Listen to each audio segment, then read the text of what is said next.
Breaking tonight, Ottawa says a deal to open the Gordie Howe Bridge is finally done.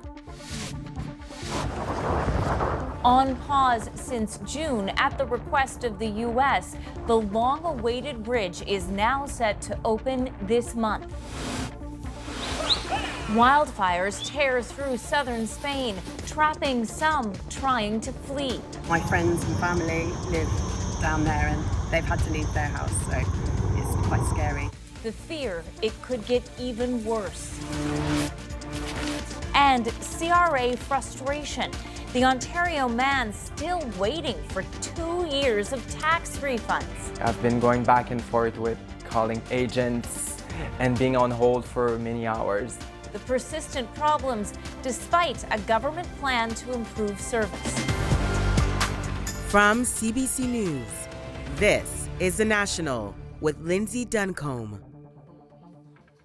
Thanks for joining us. After weeks of political drama and years of construction and anticipation, there is now a new opening day for the Gordie Howe International Bridge connecting Windsor, Ontario to Detroit. The federal government now says it will open July 27th, more than a month after the last scheduled date. Donald Trump has taken issue with the ownership, but Ottawa says the U.S. is on side now. That Windsor-Detroit link is a key economic and tourism route, and the hope is it will ease congestion in the bridge and tunnel that already exist. Let's bring in Michelle Song now. Michelle, walk us through the details that are emerging. Well, Lindsay, after a series of media reports, including from CBC News, the federal government confirmed the Gordie Howe Bridge will open July 27th. It says the deal was reached between Canada and Michigan with the support of the U.S. government. Sources say the agreement was finalized Thursday. Negotiations have been ongoing for a month. The bridge was set to open in June. Then the day before the scheduled ribbon-cutting ceremony, Prime Minister Mark Carney announced the opening was delayed upon the request of the U.S. so that they could have the necessary time to resolve outstanding issues. And Michelle, the U.S. president has threatened to block this bridge opening. That's right, Lindsay. The bridge is jointly owned by Canada and Michigan. It was initially proposed to ease a projected increase in traffic between Windsor and Detroit, and specifically to help the flow of trade. Canada financed the entire $6.4 billion project and plans to recoup the money through tolls. But in February, Trump threatened to stop the opening unless the U.S. was, quote, fully compensated. Then just last week, the U.S. ambassador to Canada said on a podcast, it's a big myth that Canada paid for the project. He emphasized that the bridge generates revenue through tolls, and so it will actually be paid by those who use it. Ottawa says tonight it would work with the U.S. on toll rate adjustments. So what is the reaction tonight? Well, the Republican candidate for Senate in Michigan tweeted tonight that he's spoken with Commerce Secretary Howard Lutnick, who says the U.S. will get a better financial deal. Windsor's mayor saying tonight the bridge needs to open for the good of both countries, Lindsay. Thanks, Michelle. Michelle Song in Toronto. One of the deadliest wildfires in Spain's history continues to rage tonight through the country's south. At least 23 people missing, a dozen people confirmed dead. Margaret Evans now on the victims who fled the flames but couldn't outrun them. Another corner of the world on fire, this time in southeast Spain. Rescue agencies struggling to put out the blaze. By Friday morning, at least 11 bodies were discovered.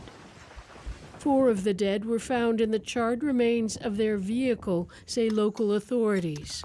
Others apparently died on foot, trying to escape the path of the flames. It may be the escape routes weren't suitable, said the Regional Emergencies Minister Antonio Sanz, a trap or a path from which there was practically no way out. Most of those killed are thought to be foreign nationals. DNA testing will be needed for identification. Officials say the fire may have been sparked by a downed power line connecting with dry brush. Spain, like other parts of Europe, has been experiencing a severe heat wave, with temperatures regularly topping 30 degrees Celsius. Authorities began evacuating areas in Andalusia's Almería province on Thursday. The situation is terrifying, said Francisco Reyes, the mayor of Los Gallardos village, because there's a lot of wind. The fire started and spread very quickly, he said. On Friday, Jose Antonio Flores watched from a distance as firefighters battled flames near the village where he once had 600 orange trees. It rips your soul out, he said. This is what you're left with. Homeowners say shifting winds are feeding the fires, including Madeline from Britain. But my friends and family live down there and they've had to leave their house, so it's quite scary. Authorities say they expect a difficult summer, not just in southern Spain, but across the country and the rest of Europe. Margaret Evans, CBC News, London. As Margaret mentioned, Western Europe is boiling in a historic heat wave. Temperatures across the region far above what is normal for this time of year. Here in southwestern France, it hit 36 degrees. That's 13 degrees above the historical norm. This bridge over Loire River, almost a formality, most of the riverbed dry. And it comes on the heels of Western Europe's hottest month of June on record. Severe weather is wreaking havoc in Manitoba, too. Thousands of residents in Brandon are poised to evacuate because of rising water. While in the flood-ravaged Parkland region, Karen Pauls shows us there are mounting questions about government aid. The Valley River floodwaters may have receded, but the damage and difficult choices they leave behind are as stark as ever. The water was here. Jackie and Jean Morin's house in Grandview, Manitoba was swamped. That's the water line right there. They're salvaging what they can, but wondering if it's even worth it. Do we gut the house and then they come and say it's not livable? Western Manitoba has been hit by a series of storms since early June. Some parts got more than a month's worth of rain last week alone, and frustration is growing as people wait for help. The floods washed out highways, bridges, and train tracks, and is expected to shut down the regional hospital for 9 to 12 months. It took only 45 minutes for floodwaters to breach dikes built for a 200-year flood and inundate this greenhouse just outside of Dauphin, wiping out 40,000 kilograms of tomatoes bound for grocery stores in Western Canada. Basically carnage, like silty water everywhere. There was tomatoes floating in our packing line area, boxes. It was pretty devastating to see. It's been a week since Premier Wab Kinew visited the area, that absence drawing criticism from people wondering when government help is coming. Whenever there's a disaster in another country, the money's gone instantly the next day, but I don't see anything happen here yet. The response from the province's incident command? But I will say, hand on heart, I guarantee they have not been forgotten about. Today, we're announcing that help is here. More help is coming. Friday, Premier Wab Kinew announced a joint fundraising campaign with the Canadian Red Cross. Anyone who's applied for disaster financial assistance will get their first check of $500. Meanwhile, nearly $8 million has already been sent to communities for urgent repairs. Our focus is on helping families to recover as quickly as possible. As one part of Manitoba cleans up, that floodwater is on the move. The Assiniboine River in Brandon is expected to crest early next week. Already, 4,000 people have been told to prepare to evacuate as a precaution. Karen Pauls, CBC News, Winnipeg. An arrest has been made in connection to a racist tirade caught on video at a Halifax Costco. And a warning, it can be disturbing to watch. A man was seen shouting at two women wearing hijabs before it appears he hit the person recording. A 37-year-old man now faces 10 charges, including public incitement of hatred and assault. Police say officers had to use a stun gun to subdue the suspect. And a British man was sentenced to 3.5 years in prison for his role in the death of an Ontario restaurant owner over an unpaid bill. Robert Evans Jr. pleaded guilty to manslaughter in the 2023 death of Sharif Rahman. He admitted to punching Rahman, who fell, struck his head, and died in hospital. Evans was extradited to Canada from the UK, along with his dad and uncle. Both pleaded guilty to accessory after the fact. All three face deportation after serving their sentences. Now to Washington and the mysterious case of Mitch McConnell. The high-profile senator was hospitalized nearly a month ago, and he's been missing in action since. As Paul Hunter reports, with so much secrecy around his health, there is frustration and wild speculation. And a string of... That's Republican Senator Mitch McConnell in front of reporters almost 3 years ago.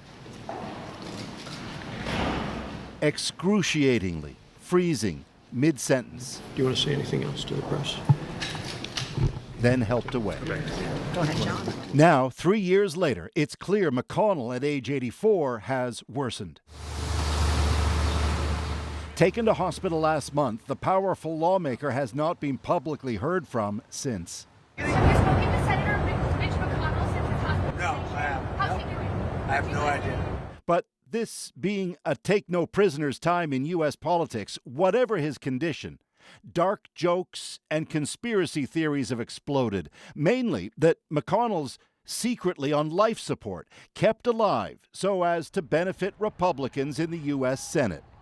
Remember the dead guy in the comedy Weekend at Bernie's? In memes of McConnell from his many critics, he's the new Bernie. He called me this morning before I did my radio show. We talked for about 17 minutes. But even when this former advisor to McConnell said he knows he's not dead, it was good to hear his voice. Voice sounded strong and sounded like he was keeping up with the news to me. all kinds of Americans just didn't believe him. All of it infuriating even some fellow party members. Shame on the Republican Party for just basically staying silent while such a powerful Republican senator is basically laying in a hospital like a vegetable. They need to communicate. And now, in this open letter, the state's Democratic governor wants McConnell to fully update Kentuckians on his health. Agreed, say some Kentuckians. If these are people that are going to be making decisions that affect everyone within the state or within the world, they should be transparent about what's going on. My own personal opinion, I think he needs to leave. Underlining, if nothing else, voter frustration is alive and well. Paul Hunter, CBC News, Washington. Tensions among Canadian Conservatives are boiling over in public. The runner-up in the recent BC Conservative leadership race is calling out Pierre Poilievre for comments he made at the Calgary Stampede. And as Olivia Stefanovich explains, others are now weighing in. Thank you very much, Calgary. It's great to be home.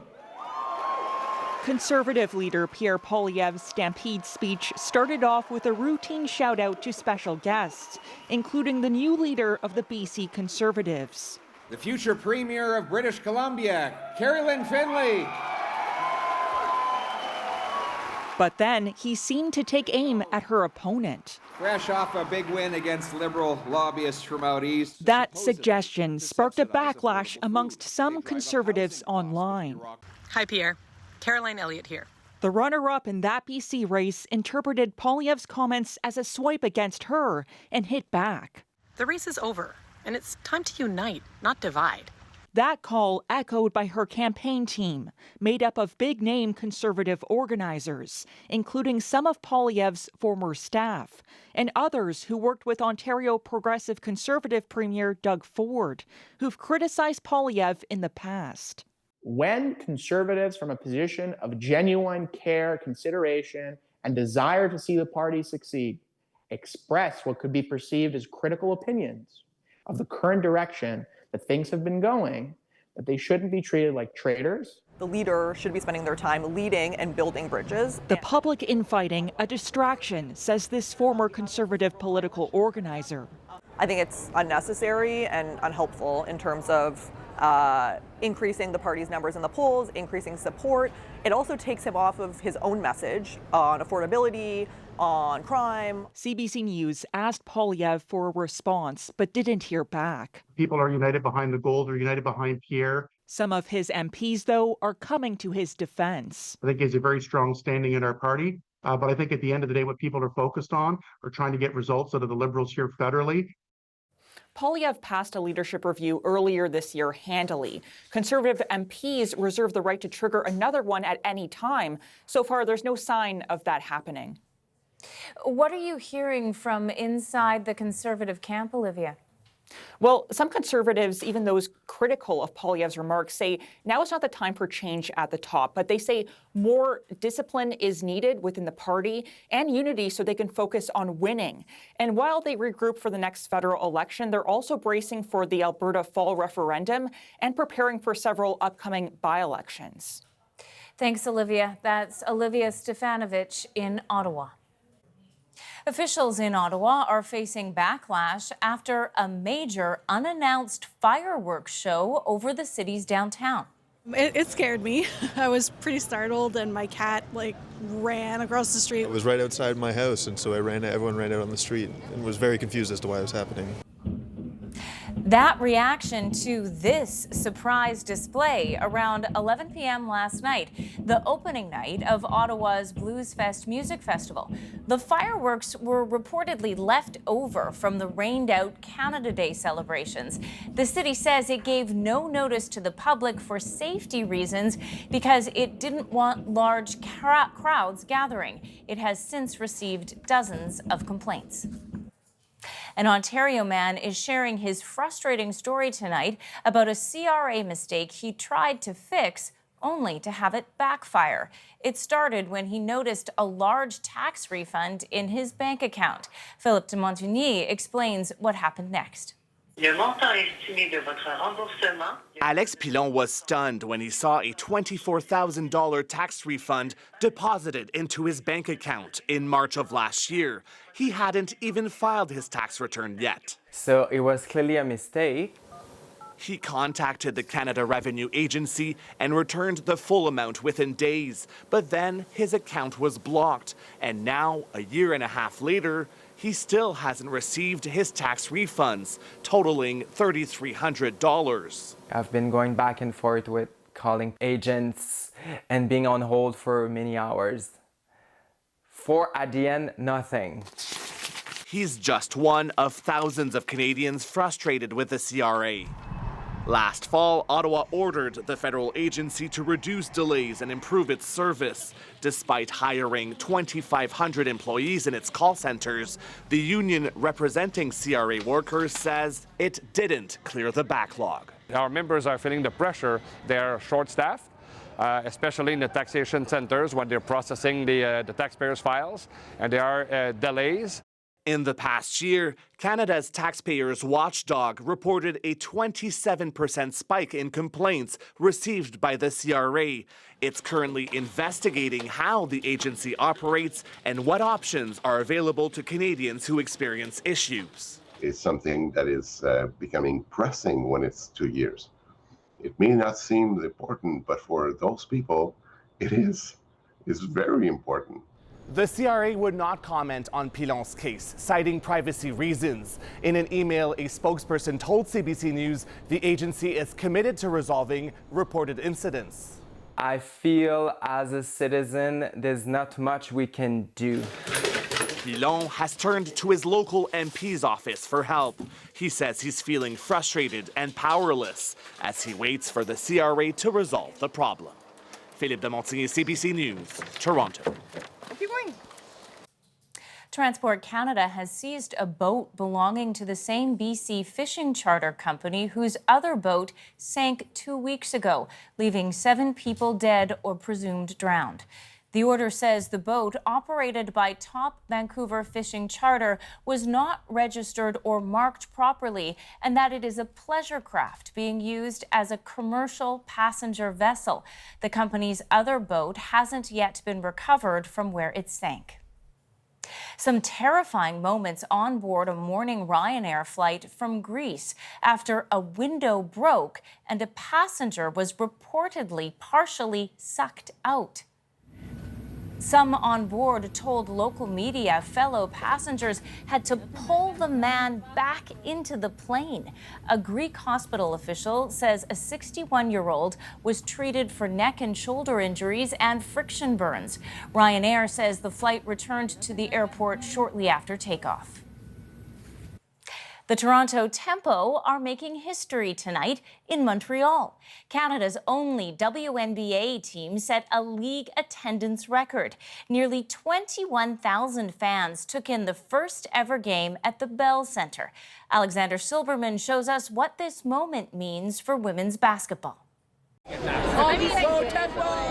hype around Canada's first WNBA team. It's my first time being to like a WNBA game. So I'm very excited to see them. Catching on in Montreal. It's so great to see them doing so well in their first season. Yeah, it's really awesome to see everyone show up. Fan support's great. The Toronto Tempo visiting the city for a pair of games this weekend, putting live WNBA basketball before a whole new audience. We had the opportunity as a Tempo to be Canada's team from the very beginning. The Tempo set a new league attendance record. Dream, surreal, gratitude, so unexpected, so I'm just trying to soak it all in. The Montreal games come at a golden moment for the WNBA. The league has seen a big spike in viewership and attendance and has expanded, bringing teams to new markets, including the Tempo. And its players are some of the highest paid women athletes in the world. 31 now earn more than $1 million per year, including 3 on the Tempo. It was a huge movement for not just the WNBA, but for women's sports. We're literally witnessing history, and I think it's absolutely special to see Caitlin Clark running things. The league's success, fueled by stars like the Indiana Fever's Caitlin Clark, drawing in new fans, a massive audience on social media, and a $3.1 billion media rights deal.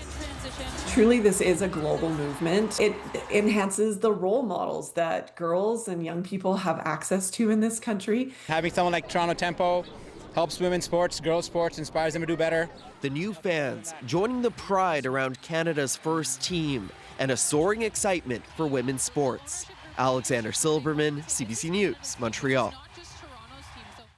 A French cemetery was the site of a final farewell this week for the Canadian family of a long-lost First World War soldier. Seeing what everybody has put in effort to identify the remains has been phenomenal. How history, genealogy, and DNA analysis revealed family ties after more than a century. And he's the most powerful and polarizing figure in the world of soccer. He's controversial, cozying up to Donald Trump and throwing his weight around the beautiful game. Love him or hate him, FIFA President Gianni Infantino is making a big impact off the pitch.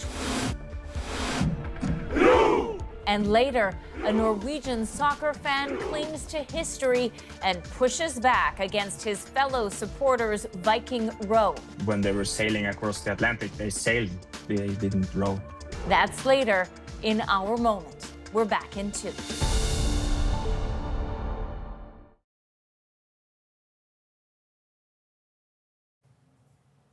A Canadian soldier killed during the First World War has been laid to rest in France. The ceremony honoring Private Albert Henry Detmold was held in front of his relatives. Briar Stewart now on how his remains were found and identified. It's a burial ceremony more than a century delayed. A service for a Canadian soldier who was killed in the First World War. Watching on relatives who never knew anything about him. Seeing what everybody has put in effort to identify the remains has been phenomenal. The remains are of Private Albert Henry Detmold, a farmer who was living in Manitoba when he enlisted in 1916. He was killed on the first day of the Battle of Hill 70, a pivotal operation where Canadian divisions fought together under a Canadian commander for the first time. Private Detmold was one of several thousand Canadian soldiers listed as missing and presumed dead after the First World War. Now, the vast majority of them will likely never be identified, but each year across France, dozens of sets of remains are discovered in areas that were once battlefields.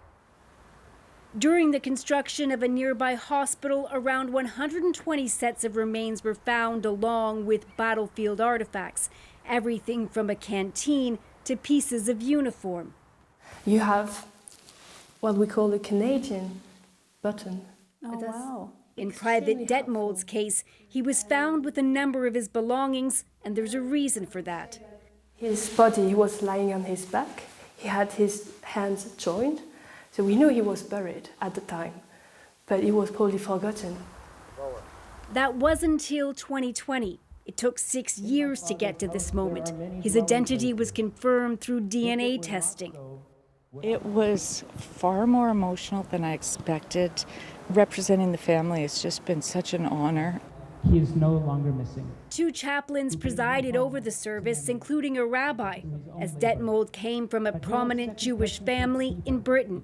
But on his enlistment papers, he said he was Presbyterian, which could have been done to avoid discrimination. We don't know how he was raised. We don't know what his personal religious beliefs were. And so it's a good example of the complexities of people's stories and how the historical record's not always complete. But in a cemetery of more than 3,000 graves, a newly etched headstone, a tribute to a life lost and an identity rediscovered. Briar Stewart, CBC News, Lausanne-Goël, France. FIFA's president is a controversial figure, but he's scoring big off the pitch. He's made FIFA much, much richer, and some of that money flows back to member nations. Still, he's in no danger of losing his job.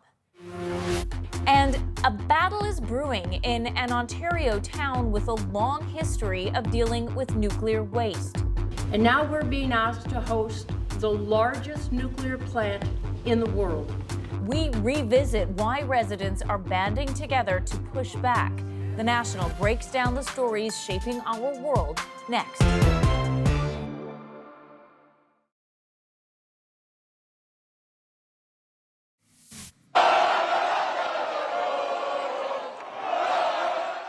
That is pure joy in Madrid tonight as Spain booked their ticket to the World Cup semi-finals. They knocked out Belgium with a 2-1 victory. Next up, what is expected to be a tough battle for a spot in the final. They play tournament favorite France on Tuesday. Present at many of this year's World Cup matches, FIFA President Gianni Infantino. He is one of the most polarizing figures in soccer, but also hugely financially successful. Jonathan Gatehouse shows us how he has transformed FIFA's bottom line. Lots of people don't like this guy, FIFA President Gianni Infantino.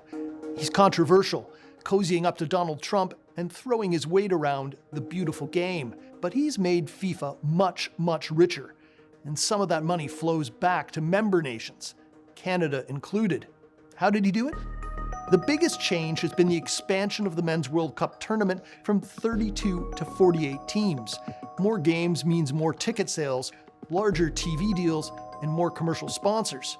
You can see it in FIFA's financials, which go by 4-year cycles, each ending with the men's tournament. In 2018, after the Russia World Cup, the organization brought in $5.4 billion US. For the cycle ending with the 2022 World Cup in Qatar, the take was $7.6 billion. This time around, with Infantino's expanded tournament, FIFA expects to make almost $14 billion. So he's more than doubled and is getting close to tripling FIFA's revenues since taking over as president a decade ago. With all that money on hand, FIFA is reinvesting a portion back into the game through what's called the FIFA Forward program. Each of the 211 member countries gets a slice of the pie, up to $8 million each per year. A steady flow of money that makes Infantino popular with smaller soccer nations, no matter what he says or does. And the 48 teams that now qualify for the men's tournament share a prize pool worth $871 million. The further a team goes, the bigger the payday. Canada's run has brought in a windfall, $12.5 million just for qualifying for the World Cup, plus another $2 million for making it out of the group stage, and $4 million more when it beat South Africa to make it to the round of 16. That's a total reward of $18.5 million, split between the players and Soccer Canada. That additional cash will help with a host of needs, like a national training facility and a proper development pipeline for youth players and coaches. When the final whistle blows on this World Cup on July 19th, FIFA will enter its next cycle, expecting to make even more money. They're already predicting $2 billion more in TV and marketing payments, all of which helps explain why a guy that few people like is in little danger of losing his job. Still ahead, a troubled past with nuclear waste has residents of an Ontario town worried about a plan to build a nuclear power plant. Port Hope right now has Canada's largest low-level nuclear waste dump. Nick Purdon goes to Port Hope, Ontario, where history haunts a push for more energy sovereignty.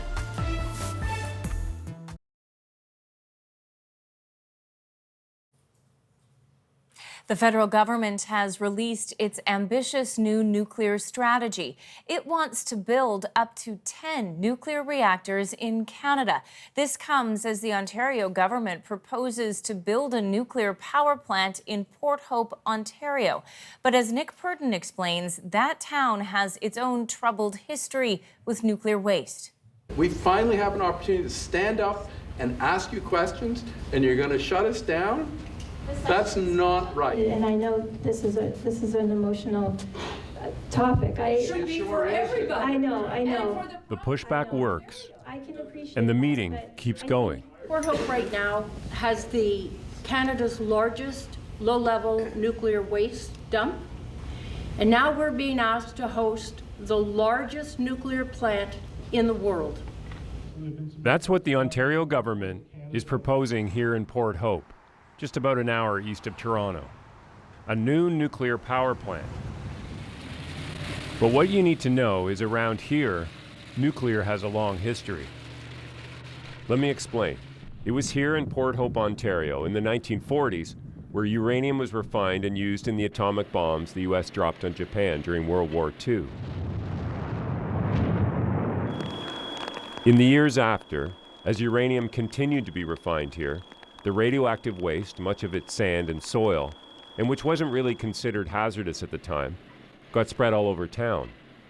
People used it in construction projects and in their gardens. Then in 1975, an elementary school, which was built on the fill, was suddenly closed because of health concerns. After an initial cleanup of the most radioactive material, in 2001, the federal government decided to remove all low-level radioactive waste from Port Hope. 25 years later, with a budget of more than $2 billion, that work is still going on. I just want to know why you guys say that nuclear power is like green energy or clean. Like, I mean, the people that live here know that is so far from the truth. You come into a very hostile environment, I guess I'll say. I guess I can't really speak to the history in Port Hope. Obviously, you live that history, not me. So I'm not going to try to speak to that. I can speak to experience in nuclear power. One of the reasons it is an environmental asset is that the waste that it produces is contained. That's Paul Seguin, the man in charge of the proposed nuclear plant. And we'll come back to this meeting later. But for now, I asked Paul to show me where the nuclear power plant could be built.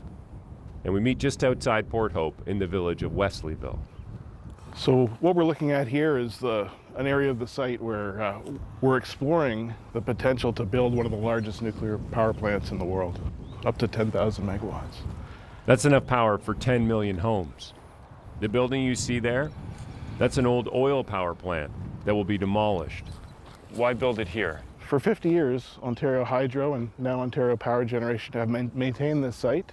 It's zoned for power generation. It's close to transmission corridor, close to the demand base for the province in terms of industrial demand. So a lot of good reasons to build a plant here on this site. But why nuclear? And why build what might be the biggest plant in the world? Yeah. Why do you think nuclear is the way to go and not go all in on renewables, for example? Nuclear definitely has advantages over renewables, and an example might be the Wesleyville site itself. Up to 10,000 megawatts potentially of nuclear power on site. If you covered the entire site with solar panels, the most you could get on a sunny day would be 250 to 400 megawatts. The density of the electricity you can generate with nuclear is huge. There's also an economic impact. When nuclear comes to town, there's money. The proposed power plant will cost billions. And Port Hope has already received $5.5 million to help with the assessment process. This is the site itself. And then there are the public information meetings. Paul Seguin makes the case for the project by explaining that demand for energy in Ontario will more than double in the next 25 years. It's driving us and others to look at new generation in the province. But many of the people here are more concerned with the issue of radioactive waste in town today. Quick question, sorry, is that we're dealing with an 80-year-old issue currently right now in Port Hope of contaminated waste. Are you not concerned that Port Hope could end up potentially dealing with what's being dealt with now in another 80 years when there's leaks? That's Autumn Woolsey. I meet up with her to find out what it's like to live with radioactive waste in your town. What's the situation here? So they've pulled radioactive waste, low-level radioactive waste out of the ground here. It's just down the road from our home, and then it's backfilled and restored as close to natural state as possible. It's not just here. This kind of work has been happening all over town for years. When you stand here, we're just up the street from your house, and you look at this, what do you think about? A lot. Concerns, angry, mad, scared. It's a lot of stuff to deal with. And now there's consideration for a new nuclear power plant, the world's largest, just in our back door. And we're still going through the cleanup of low-level radioactive waste here in our town. Autumn wants me to know what the cleanup looked like at her house. It's been 8 years of dump trucks, machines, Monday to Friday, 7 to 5. Your house vibrating when they're packing dirt, when they're compacting. There was times that we would make sure stuff wasn't going to fall off the shelves. Most of the time, people stay in their homes as the work is being done. Autumn says she would have moved her family out, but she couldn't afford it. What do you worry about for you and your family? I worry about the health impacts that could potentially come down the line. I can't change what's happened and what we've been exposed to, but it will always linger in the back of my mind of, you know, if health issues arise, has it been contributed to what we've been exposed to? Who wouldn't have questions if they lived with radioactive waste, even if it's low level? Tell me what's happening here. So private property remediation is taking place here. So I meet with the people in charge of removing it. Bree Nixon is a public communications officer for the Canadian Nuclear Laboratories. How many houses have you worked on, remediated in the city? So they've cleaned up over 300 right now. We're still working on the last 800 of them. What are the health risks to people in town? There are no risks to human health or safety based on the level of contamination in the soil that we're cleaning up. You know, you say there's no health risks, but it costs $2.6 billion to clean this up. Make that make sense for me. The cleanup was requested by the community because there is a stigma that Port Hope was an unsafe place to live. I was often asked if I glow in the dark because I live in Port Hope growing up here. But you see what I'm saying, $2.6 billion, and yet there's no problem? It makes you wonder what? Fair enough. The $2.6 billion budget includes also the long-term management and safe storage of the waste. It's not just for the cleanup portion of the project. So far, 130,000 truckloads of low-level radioactive waste have been dumped here in the long-term storage. And with a plan to collect the rest, maybe you'd think problem solved. There should be an independent technical peer review team. But for some people, at this public meeting aimed at challenging the proposed nuclear project, it seems trust is broken. So one of the things that we want to do to get people's awareness of what's happening is to have these signs, which simply say Wesleyville ? The issue here is that people can't get over how careless the nuclear industry was here in the past, spreading radioactive waste all over town. And they fear contamination could happen again. Faye Moore is the meeting's organizer. We're calling for a national public inquiry into the historical and current management of radioactive waste in Canada, starting with Port Hope. But what we're trying to do right out of the gate is say, withdraw this. This is a mistake. We don't want it. We don't need it. And let them try to go somewhere else.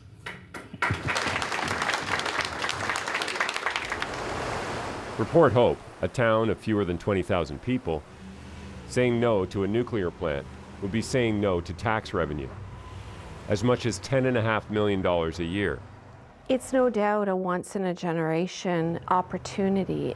But Mayor Olena Hankivsky thinks there's even more at stake. The idea that we could be part of creating energy sovereignty and independence for Canada, that does evoke a sense of pride, I think, in all of us. The mayor says the project promises 1,700 high-skilled jobs. So many young people have said to me, Mayor, we love Port Hope, we love it here. Give us a reason to come back to our community.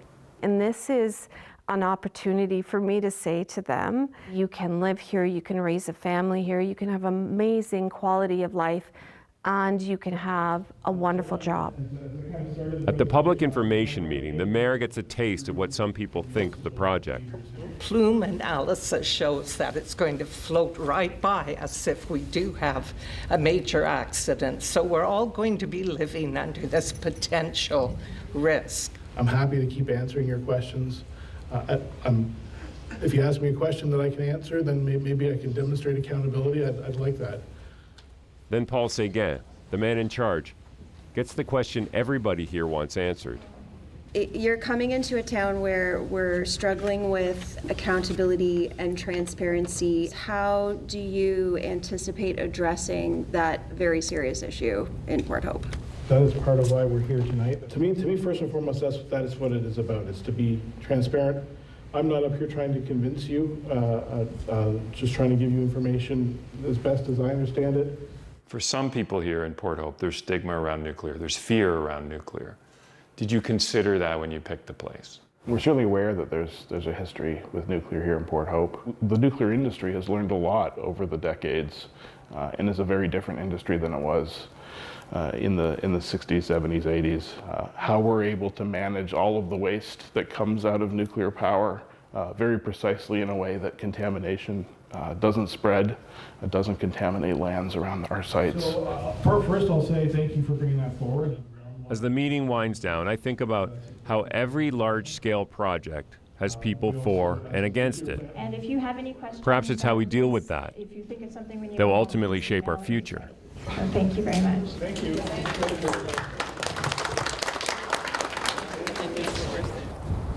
You know, if you look into the future, what would you see here? You'll see nuclear reactors, 4 nuclear reactors sitting in front of us. What do you think about when you look at that? I recognize the career opportunities that come with developing new power plants, so I definitely think about future opportunities. If everything gets approved, site preparation could start in about 5 years. Autumn Woolsey thinks there's just too much risk. If we can get anything out of this, it's to protect the future, and that nobody ever is faced with this stuff, to have to go through these things, be faced with these challenges or health concerns. It's giving our future a better chance, because I won't be alive to deal with the repercussions of what happens tomorrow. Coming up, a Norwegian fan takes aim at the team's World Cup celebration. But when they were sailing across the Atlantic, they sailed, they didn't row. Why he refuses to join in on the team's celebratory row. Next.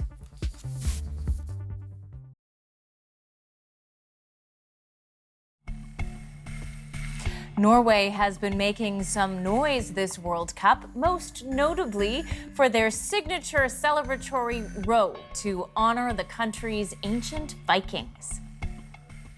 But not all fans are getting on board. One in particular was caught on TV refusing to join in the row. His reasoning makes our moment.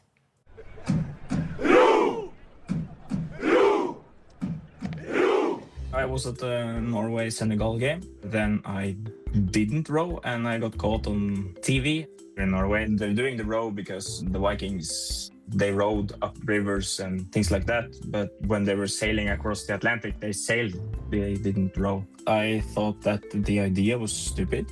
The Norwegian supporter group, they came up with a type of a song that said they were going to row across the Atlantic. It's just, I got to hang up on it. Contrary to other Norwegian people, I did not warm up to it. We were also supposed to be more people than just me. The ones that I were there with were also supposed to not row, but they buckled under the pressure, you could say.